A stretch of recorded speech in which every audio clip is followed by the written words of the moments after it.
Electron Eric. Phil woke up. He had been sleeping for months, but finally a ray of sunlight had hit the right spot to wake him up. He joined the queue of his fellow wakies. It was already a long line. There must have been a lot of sunlight that so many electrons had woken up. Without question or wondering why, he kept moving. The only thing he really knew was that he had to keep moving. If he stopped, the electrons behind him would start pushing him. After what seemed an eternity for Phil reached the most important stop in his entire journey. It was the transformer station. You walked in fully charged on sunlight and left empty. You left and went back to the solar panel to get charged again. His charge would be remodeled and given to another electron. It is here that he met Eric. Eric was the electron that would carry his charge further. When they met, Eric was completely exhausted and empty, but when he left the station, Eric was the one full of life and Phil was exhausted. Eric was grateful for Phil's charge. It had taken him a long time to reach the re-energizing station after he had finished his previous round. It had been worth it.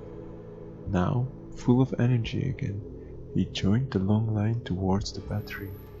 There, an army of electrons gathered until the gods saw fit to use them. That was their job. It was a nice place to stay for a while.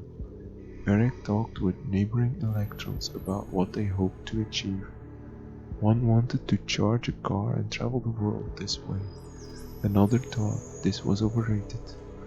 In a car, you were spent in less than a minute, and the rest of the journey you were exhausted.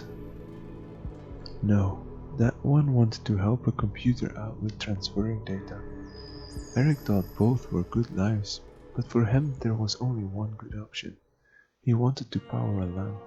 The road in a lamp was short but very dangerous and slow.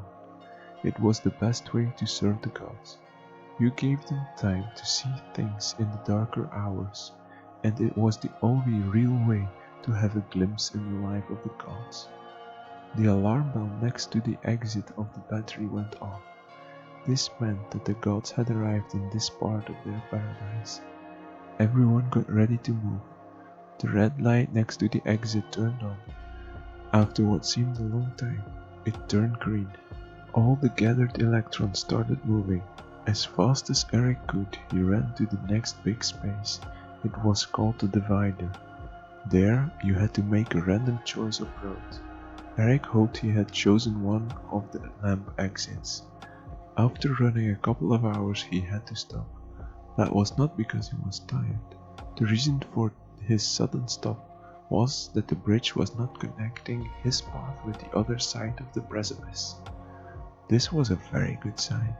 About 90% chance this was a light. If he remembered correctly, the precipice and the bridge were called a switch. Eric prayed to the gods that it was a lamp on the other side of the precipice. He waited and waited, and then it happened. The bridge that had to bridge the precipice moved slowly towards his path.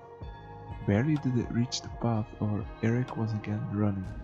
He was going to be the first to cross the bridge. A while later, Eric arrived in his dream appliance, a lamp. He carefully started to cross the road in the lamp.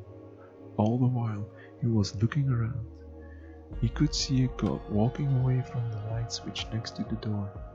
The god moved towards the chair and sat down with a book. Oh nice, thought Eric. The god was going to use the energy he had gotten from Phil to read. Eric was a happy electron when he reached the other side of the road in the lamp. He was spent. Now he had to turn back to the transformer station. Eric was a happy electron and would sleep well for the coming days, weeks or months.